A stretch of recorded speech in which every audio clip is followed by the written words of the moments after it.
Amy, let me tell you about a magical place that is so exactly designed to be enclosed space, year-round fun for the whole family that I bet you already know what I'm going to say before I even say the name. Let's say it together on 3. 1, 2, 3. Great Wolf Lodge. You got it, Amy. My kids loved Great Wolf Lodge when we went. You probably already know that it has a huge indoor water park with a wave pool, lazy river, a bunch of massive water slides. But then your pack can hit the other attractions because wait, there's more. Great Wolf Lodge has adventure-packed attractions like Magi Quest, a live-action game kids can play throughout the lodge, plus the Northern Lights Arcade. Spent some quality time there, so your kid who loves the lazy river and your kid who loves fantasy games will both have a great time. Great Wolf Lodge also offers great dining options and complimentary daily events like nightly dance parties, all under one roof. Unpack the car once and you're settled in to have fun. And with 22 lodges across the country, you're always a short drive away from adventure. We've both had such great times at Great Wolf Lodge, so bring your pack together at a lodge near you. Learn more at greatwolf.com and strengthen the pack. When we're stressed, we overthink things that maybe we wouldn't overthink when we're not stressed. What fresh hell? Laughing in the face of motherhood. Every 2 minutes, 50 women are punched in the face in New York. With Margaret Abels and Amy Wilson. You should stop micromanaging. Like, what does that even mean if you're in it? A podcast that solves today's parenting dilemmas so you don't have to. It's me. Hi, I'm the problem. It's me.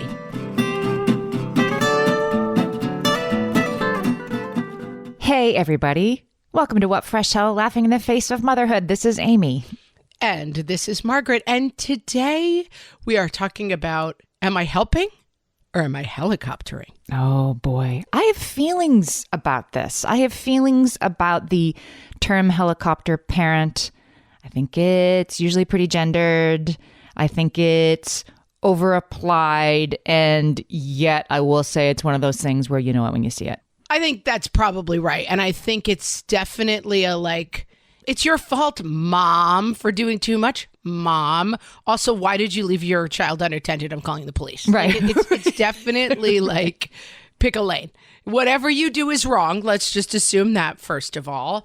Right. Never take your eyes off your kid and then stop it, Mom. Never taking your eyes off your kid. Right. So like, I'm doing what you told me to do.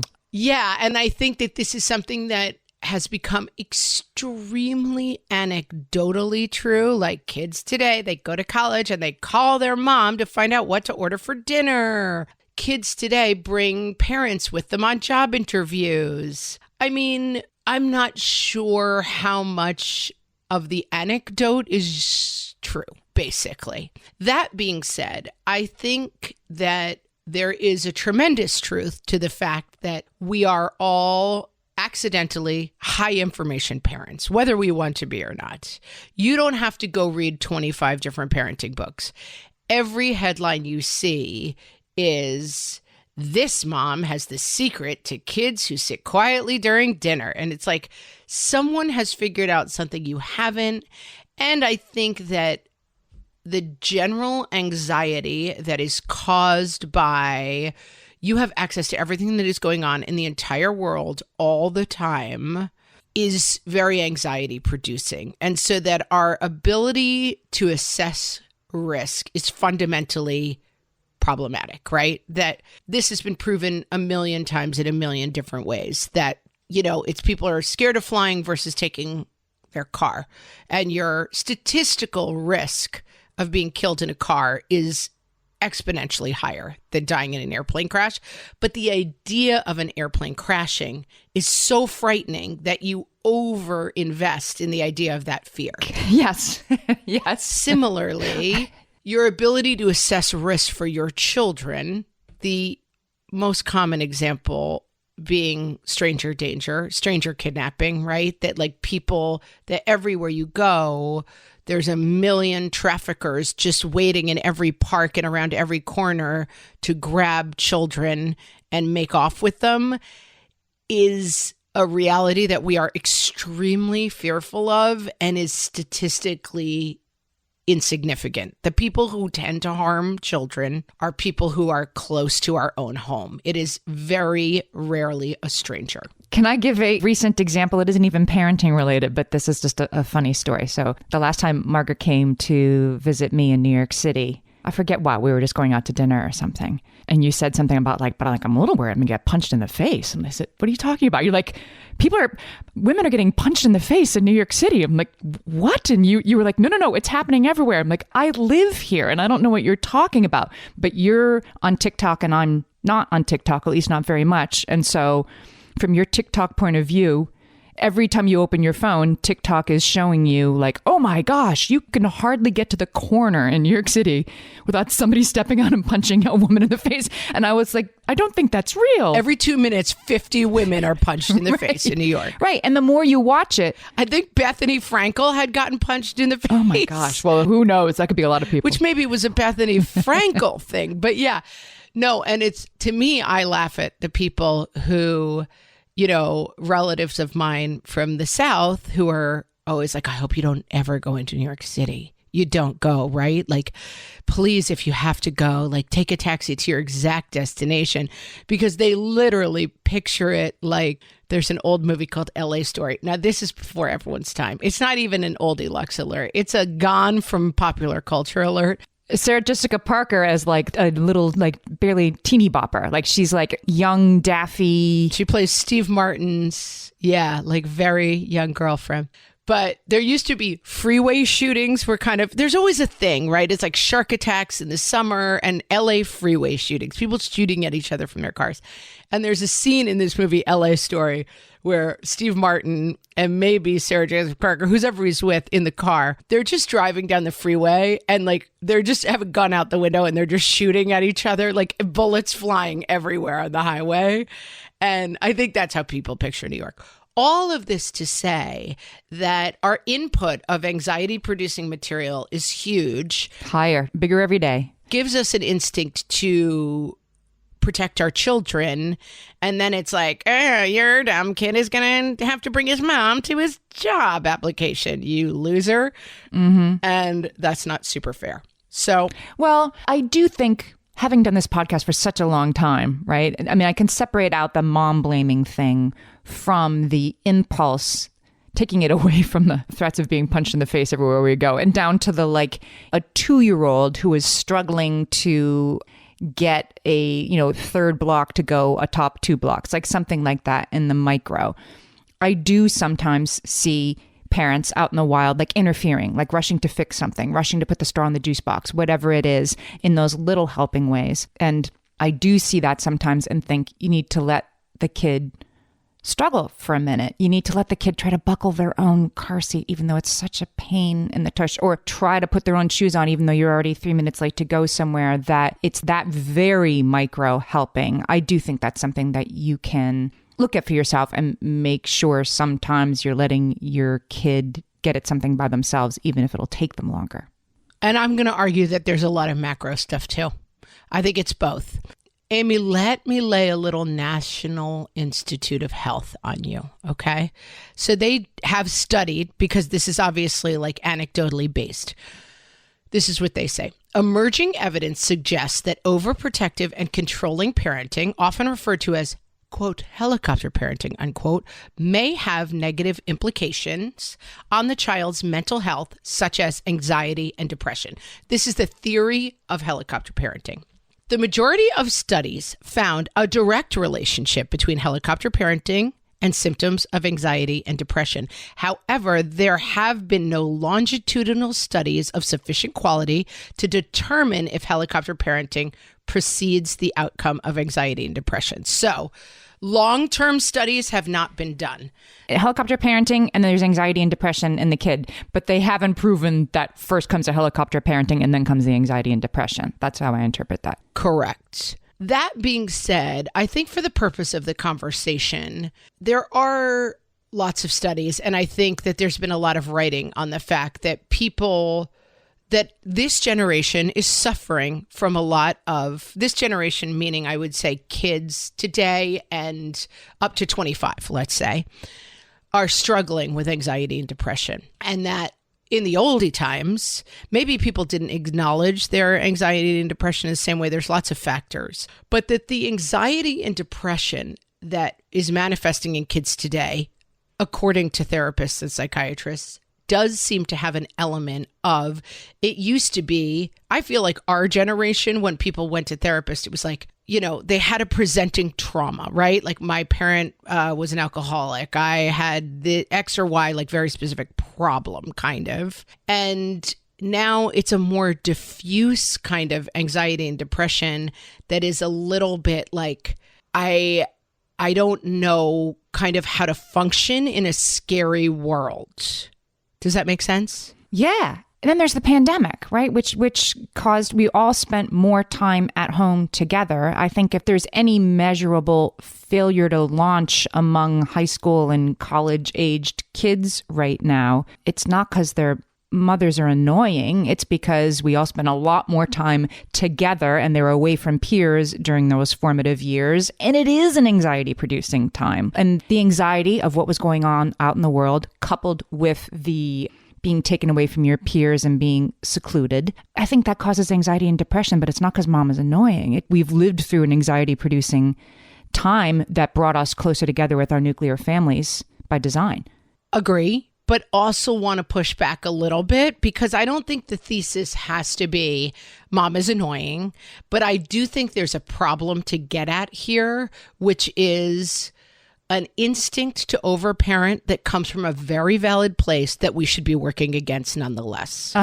So it's not about blaming mom, but it is about saying there are places where you and I have both done this, and there are places that our peer parents have done this, and that there is a way to fight against the instinct to be the helicopter parent, to kind of move stuff out of our kids' way that can be fixed without it becoming, stop being so annoying, mom. Right. Maybe it's the helicopter parenting thing itself. I mean, just listening to this from 30,000 feet, it's like, okay, yeah, anxious parents are more likely to have anxious kids because they parent their kids in ways that manifest their anxiety. And we can put this, cute little label on it. But when we're stressed, we overthink things that maybe we wouldn't overthink when we're not stressed. Yes. And I think that is valid and understandable, and also something to be worked against as much as possible. Yeah. So let's talk about potential symptoms of helicopter parenting. Okay. And we're going to make, as we like to do, based on our friend Casey Davis of Struggle Care Podcast, morally neutral. We are going to approach the term helicopter parenting as a morally neutral term, that it is something that, like, it is an instinct that many of us have to keep our children safe because of wonderful or protective instincts in ourselves. But we're going to try to define it and see where we can work around those instincts for our kids' greater good. Being overprotective. Being overprotective, correct. So the first symptom of helicopter parenting is being overprotective. Another symptom, which I think sort of gets forgotten in the helicopter parenting, is putting excessive pressure on children. And this isn't only a mom thing. I mean, this is sort of the cliche of the dad who is screaming at their kid and making them cry on the baseball diamond because they're not hitting the ball correctly, right? Yeah, this is the battle hymn of the tiger mom, that she would, Amy Chua, that she's like, I would tie my kids to the piano bench until they got their song perfect. And don't you wish you were like me? And it was presented glowingly, pretty much, in the press. Correct. Although she would not, just in the interest of legality, tie her children to a piano bench. Amy is using that as a metaphor. Micromanaging. I think this is the thing that we often think of, which is like mom does everything for the child. And this one, I think, is the root of a lot of things. And this is where we can talk about this as a problem that is also comes from a place of like care for the parent and not judgment of the parent. Intense desire to provide a different childhood for your children than your own. And I think this is a huge crux of what's really going on in helicopter parenting. And I think that many people of our generation felt neglected as kids. They felt their parents never expressed love for them or didn't express it in a way that was meaningful to them. I mean, I remember playing with my kids at some point in front of a much, much older relative. And I don't know, my son and I were kind of messing around and kind of wrestling and cracking up. And he said, I never, ever did anything like that with my mom. Like my mom and I never laughed together. I think his mom was a Depression era mom who was trying to keep kids alive and, cleaning clothing on a washboard tub and didn't have time to play and wrestle and have joyful moments. But that maybe that sometimes tips a little bit into like every moment must be magical.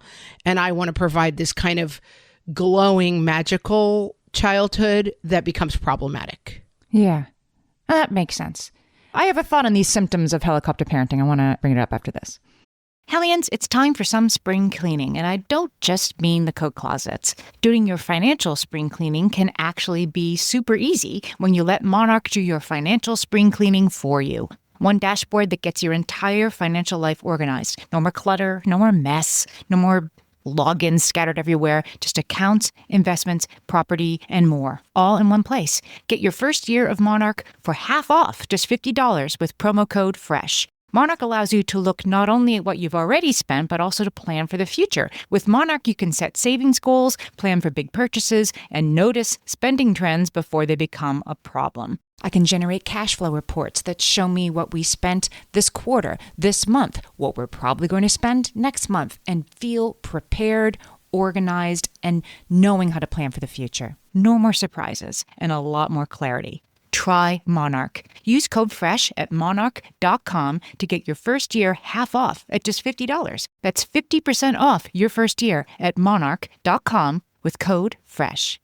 Amy, when I'm having a good hair day, it usually makes my whole day better. And that's why on every day, I'm taking Nutrafol. Nutrafol is the #1 dermatologist-recommended hair growth supplement brand. And it's the #1 hair growth supplement brand personally used by dermatologists. Nutrafol's hair growth supplements are peer-reviewed, NSF certified for sport, and clinically tested. Nutrafol offers multiple formulas for men and women tailored to different life stages and lifestyle factors, so you get support that's actually right for you. Adding Nutrafol to your daily routine is easy. Order online, no prescription needed, with automated deliveries and free shipping to keep you on track. Let your hair be one less thing to worry about. See visibly thicker, stronger, faster-growing hair in 3 to 6 months with Nutrafol. For a limited time, Nutrafol is offering our listeners $10 off your first month subscription and free shipping when you visit Nutrafol.com and enter promo code LAUGHING. That's Nutrafol.com, spelled Nutrafol.com, promo code LAUGHING. My favorite skincare products actually feel more like self-care, like they're so nice to put on and they smell so good that I'm actually happy when I get to that part of my day. And I swear that is how I feel about Osea's anti-aging body balm. Amy, you are usually the lotions and potions queen on this podcast, but I have to say, hard agree. Osea's anti-aging body balm is a liquid silk body balm that combines the lasting hydration of a lotion with the firming power of a serum, leaving skin smoother and firmer. This body balm is clinically tested and designed to deliver visible results you can see and feel. So we've gotten to use this product for a couple of months now, and I swear I have really noticed firmer and smoother skin, like on the back of my hands. It's like getting a mini spa treatment from head to toe. Get a spring-worthy glow with clean, clinically tested skincare from Osea. And right now, we have a special discount just for our listeners. Get 10% off your first order site-wide with code FRESH at OseaMalibu.com. That's 10% off your first order with code FRESH at OSEAMalibu.com. So these symptoms of helicopter parenting, this came from Parents Magazine, about you're overprotective, you're micromanaging, like these are very subjective and they're very hard to measure. And again, it goes back to what I was saying in the beginning, like, well, I know it when I see it. That mom over there is being overprotective. But like what does that mean? And I'm trying to think of how I would define it as a behavior you can define. And I feel like a symptom that I would indicate is if you're doing something for your kid or you have restrictions for your kid or worries about your kid that are very much out of the main of what the other kids have. What was the topic we were talking about, Amy? And you said it's like the standard definition. I think we were talking about conflict with our spouse. And you said, well, the rule is Like it has to fit the community standard of this issue, basically. Oh, it was Eve Rodsky, the community standards of caring, right, for fair play. Exactly. So for helicopter parenting, how do you know if you're micromanaging? Well, if your kid is the only kid who can't have a play date after school because you don't know what they might be eating at somebody else's house, right? If your kid is the only kid on the baseball team that has to wear two helmets, whatever. Like if your kid is the only kid at the pool who can't hang around and play outside of the pool, they have to come sit right next to you because what if they fall in the pool? If your kid is the only kid with that, I feel like that's maybe something you can look at for yourself, because how can you tell a micromanager, you're micromanaging, you should stop micromanaging? Like, what does that even mean if you're in it? I think the way I understand it best is to constantly come back to anxiety. What am I afraid of? Is this fear realistic? Is this fear true in community standards? Like, could a child at any time be walking to school and a van pulls up and someone grabs them in and takes them away? There is some chance of something very bad happening, of them getting struck by lightning as they're walking to school. There is always going to be some chance, but it's going back to the anxiety and saying, is this thought that I'm having true? And am I bringing my own baggage into it? If you were someone, and if you want to put headphones on your kids, I'm going to talk about something a little bit sensitive or turn off before I continue. If you were a person who was a victim of abuse as a child, of any kind of abuse, your brain is probably telling you that every person who your child encounters is potentially an abuser. And that's the truth of your own brain. And so the community standard, what does it matter to you? You had the experience that was true. And so you're going to bring that experience. And so I think the helicoptering comes in as like, I can stay with my children every minute of every day so that nothing bad ever happens to them. That's the story that it becomes. And that you have to start winding that back and say, what I really have to do is prepare my child for different situations. Do they understand? Because this is what is so tough about this and kind of unfair about this. The more that you try to protect them, they underdevelop the skill of being able to protect themselves, which is eventually the skill they actually need. If you don't let your kid go down the stairs by themselves because they might fall and hit their head, then they're going to get bad at navigating stairs by themselves. Right. That we have to understand is the relationship between taking chances and self-confidence and self-esteem, that we often talk about. Like, self-esteem is a mystery box and you have to find it and open it, and then your kid will have self-esteem. Self-esteem comes from, I walked all the way to the library and I picked out a book and I checked it out by myself, and then I walked all the way home with my book. I can do tough things. Yeah, but so say like there is a difference though between my kid is going to be able to go to the library, walk 2 blocks by herself, and sure, somebody in a van could jump out, but that probably won't happen. I mean, statistically, that is absolutely true, right? That same person who tends towards anxiety in their parenting, if you are at the town pool, it's, the danger, and I'm talking if your kid is, not able to swim very well, that danger is right there. It's maybe there's a lifeguard, maybe there's plenty of people around, like maybe your anxiety levels are excessive in a situation that there are controls put in place for if the kid falls in the pool, but the pool's right there. You see what I'm saying? Like, I think sometimes we stop at like, don't worry about stupid stuff that's never going to happen. Like, sometimes the edge of the cliff is in front of you, and how do you sort of negotiate it appropriately and not look at it like the edge of a cliff when it's just a pool with sufficient supervision? I have an answer, Amy, from our guest, Dr. Camilo Ortiz, who we will link to his episode. He talks a lot about the need for kids to find this kind of independence and the real challenges of it when we live in a very anxious world and we feel a ton of anxiety. And he says, start with emotional challenges over physical danger, right? So a situation that might feel uncomfortable for your kid is going up and talking to a new kid, or backing away from letting them be at preschool without you, dropping them with the teacher and leaving. There are going to be tears, but there's no physical danger, right? You don't want to start by being like, oh, it's fine for the kids to be playing on the side of the busy highway. Like, that's not what we're asking anybody to do, and we didn't ask ourselves to do it.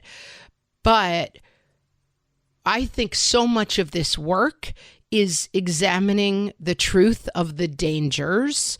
But I like that idea of you start with things that are emotionally uncomfortable.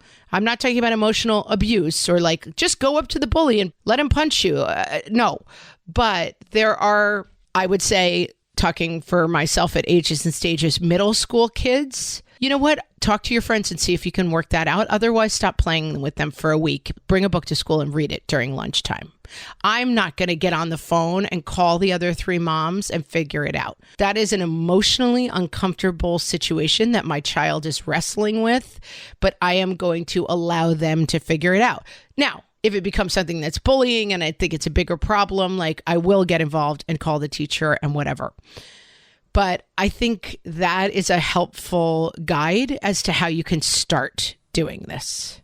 And it starts like even earlier than that. It starts with like the 2-year-old piling up the blocks, or it starts with the 3-year-old trying to tie her own shoes. And you know she's not going to be able to. And then she's going to get frustrated and bang her fists a little bit. And I'm not saying every time, but sometimes you have to let them experience the frustration of not being able to do something.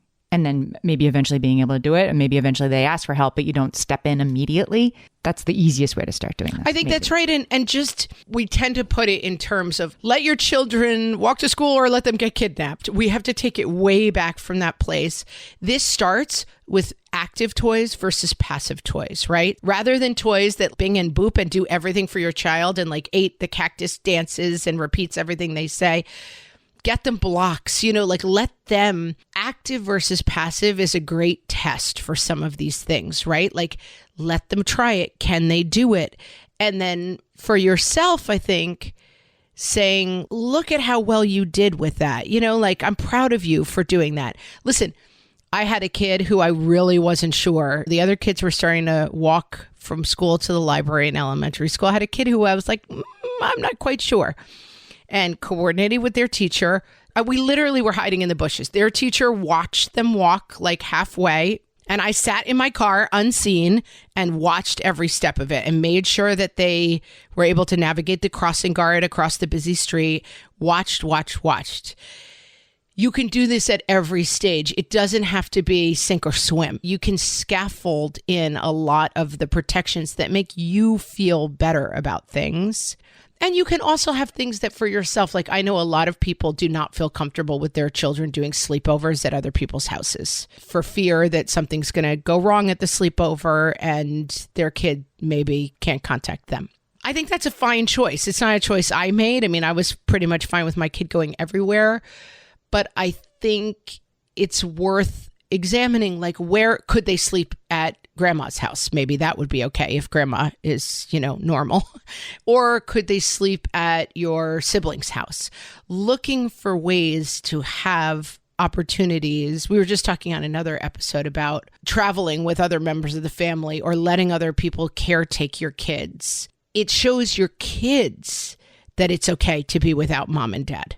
It's also like the stakes of something. I find myself asking myself about little things like, what's the worst thing that could happen? So just a couple weeks ago, I went to Mexico with 2 of my kids. I held on to the passports. I did, even though my kids are teenagers, because what's the worst thing that could happen? We don't get to go, right? That seems like a high one. Just for the record, my husband still holds on to my passport. So that seemed like I'm going to hover there. However, when, it was a 4-hour flight and the flight attendant's coming around with snacks and drinks and one of my kids is snoozing through their one chance for food, until like 4 p.m. And they are like half awake and I like wave at them off. I don't want anything. I'm like, okay, what's the worst thing that could happen? They're going to be really hungry when they get off the plane. I let that go. I love that question. And I think it's a question to be very honest with yourself about. Having done some therapy as a worrier and a person with OCD who struggles with this, my therapist asks me that question all the time. Like, well, what's the worst thing that could happen? And like, but I have to do it. I have to control everything. I have to make sure everything's okay. Or what, And I think that the problem with this is that with children, the or what is always they could die. And like, it sucks. There is always that possibility. They're driving cars. They're walking to school by themselves. They're maybe not confident enough on their bike to stay to the side where they should be. But I think that the structure of the question is right. And I think something that you're hitting on, which as we talk about this through ages and stages, that we often think, well, I'll keep them safe until they leave home. And the reality is this work has to start when they're 2. It has to be when they're 4. It has to be go to the playground. And like, you might get yelled at by another mom, or a weirdo might come up to you. And I think that we skip the part where we talk a lot about what to do when. So I try not to get into like, I have kids who now like go into New York City by themselves. And I'll say, if anyone makes you uncomfortable, make a big scene. I don't care if you embarrass yourself. Go find the conductor. If anyone makes you uncomfortable, stand up and walk away from them. There are, on any given train, 95% of the people want to protect a child, but anything that makes you uncomfortable. And I try to think about like, what are the real problem sources?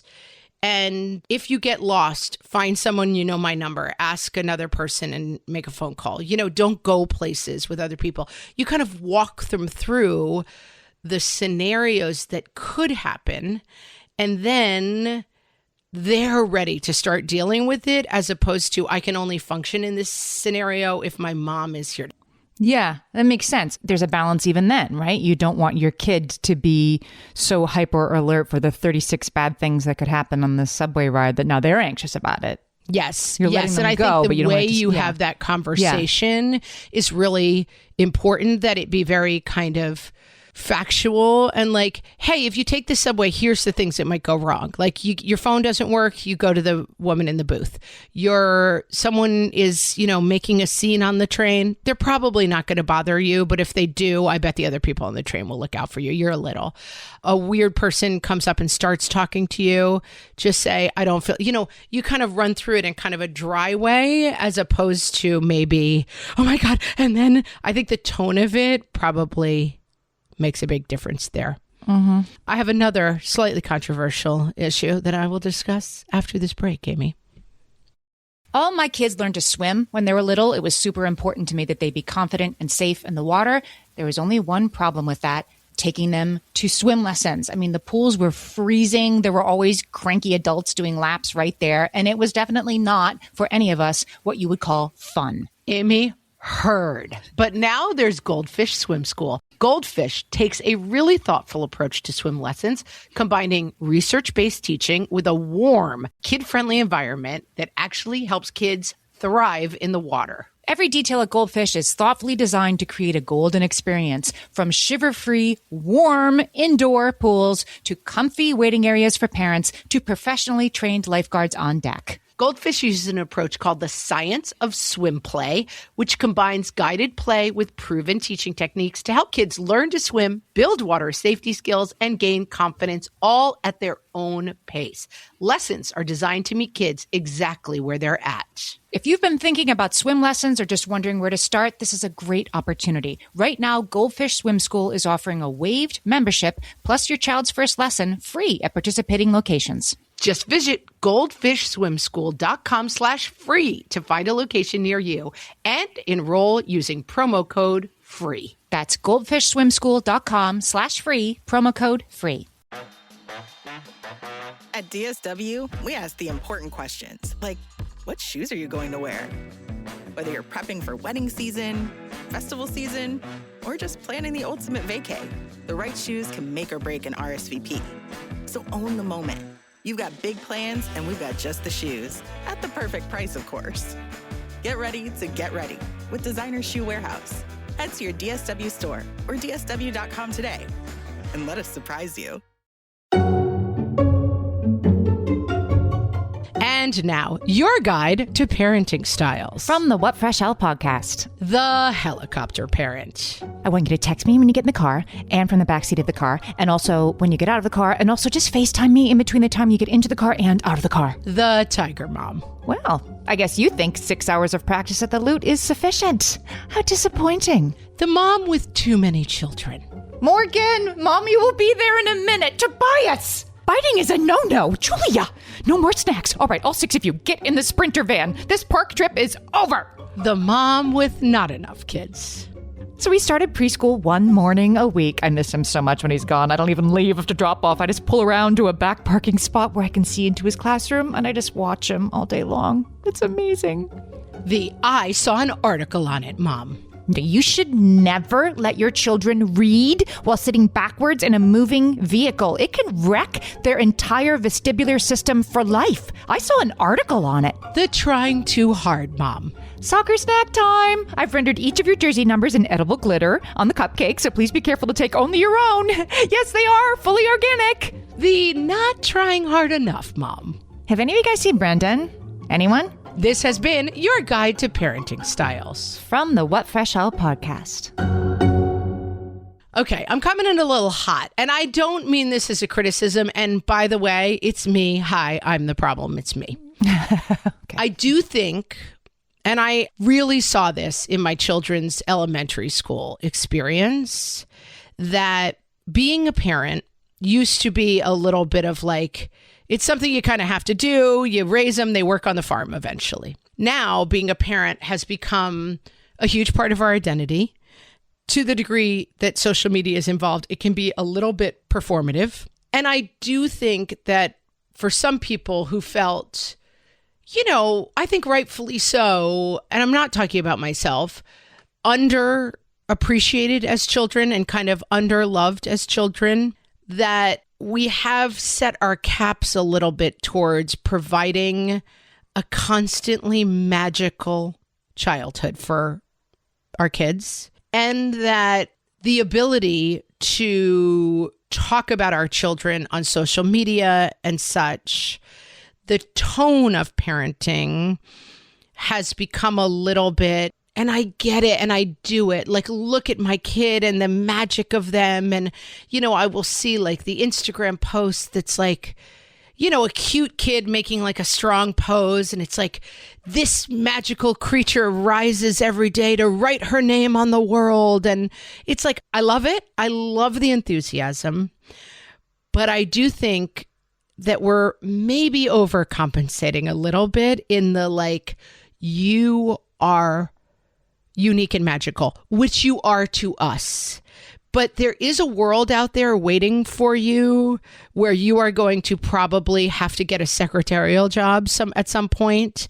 And those people are not going to be like, you rise every day to write your name on the world, And I worry about, and I mean, listen, my kids' elementary school was amazing, but every day it's Dr. Seuss Day, and this time it's magical this day, and this time it's you're the queen of the parade day. And I just think that there are times where we make childhood so magical that adulthood can't possibly compete, Right.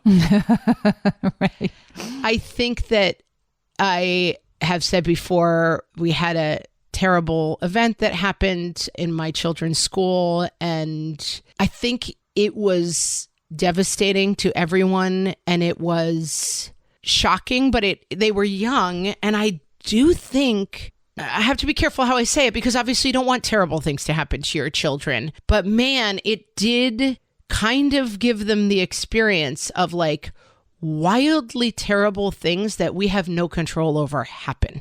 And that is true. And I don't think you want your children to only start contemplating that truth when they're 20. Yeah. Do you think that changed also your like, I will bubble wrap my children from any negative emotion for the rest of their lives, that you also encountered the impossibility of that project? Yes, I think that's very true. That you see, my husband was a motorcycle rider back in the day, and he was an extremely cautious. He was like a studied, cautious motorcycle rider. And he was always like, I am so cautious. I am so smart about how I ride a motorcycle that I am eliminating 95%, which is true. Like 60% or something of motorcycle involved accidents involve alcohol. Like he would never drink within 24 hours of getting on a motorcycle. So he was so fastidious about everything. And then we got hit around a blind curve, just smashed into by somebody who crossed over the double yellow line and hit us head on.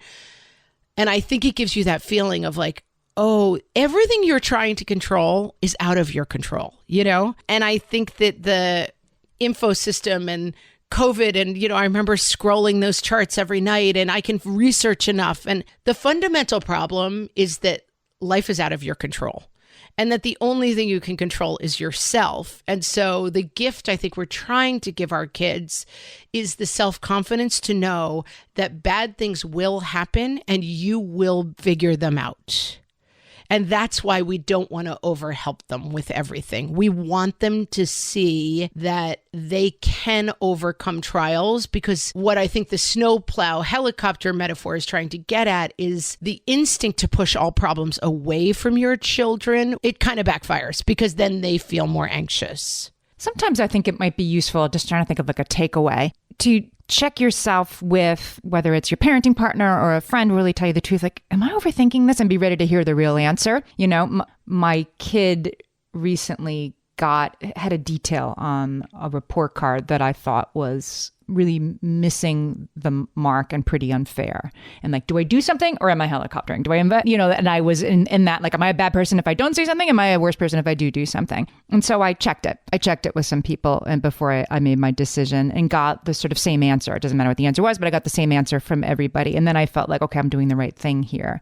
You can ask your friends, are you letting Jacob go to the water park with the class? Does that feel safe to you? And if 5 other people say, oh yeah, I think it's going to be fine. There's going to be 4 chaperones or I'm going. And then maybe that helps you make your decision. And I think change the question from, no, it's too scary to, how can we make this feel safe? Like, that's a really easy switch that I think, can this kid, this second grader, walk from the school to the library?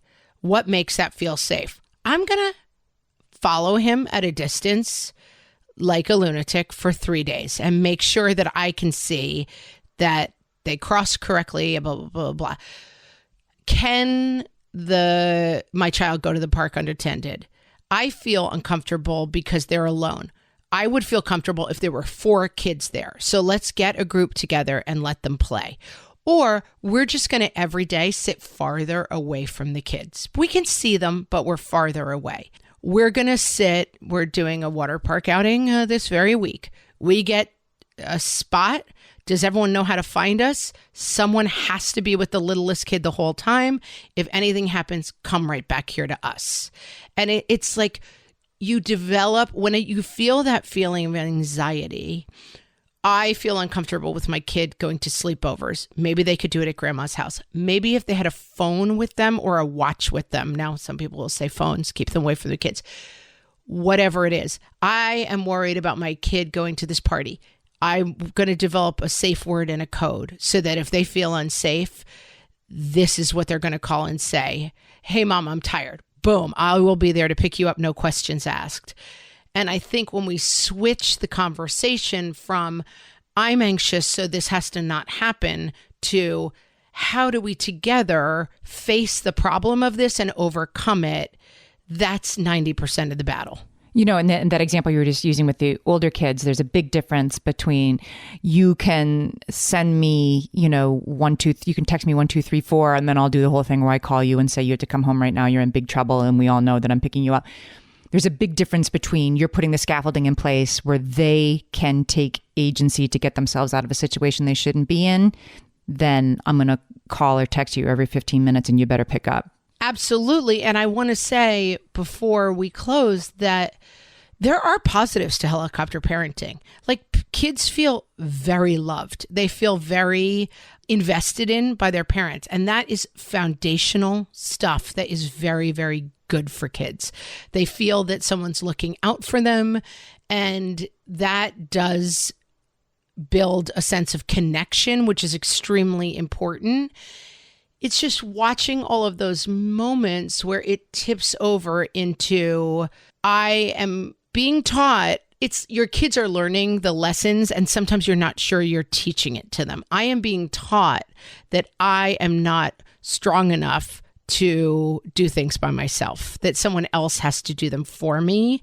And that's just a lesson you have to check again and again and again and again in trying to keep them safe, not ending at a place where they feel like they're not quite ready to face the world, which is scary and terrible. We get it. I think you solved it. solved it. No more helicoptering at all. And it's not blame, guys. It's not blame. I mean, we've all been there. Amy and I had our many, many helicopter moments in our own parenting journeys. But I think in the long term, I've rarely regretted letting the kids, soar a little bit more, even when it was scary for me. Well said. What Fresh Hell's going on tour this fall? Tour. Going to 5 places, all on the East Coast for now, but you can reach out to us and all the various ways to reach us on Instagram and Facebook, on our website, and tell us where else you want us to come next. But find out the tickets, the dates, get your tickets, all the details, bit.ly/whatfreshhelltour. We will see you on the road, friends. Until then, we'll talk to you next time. So long.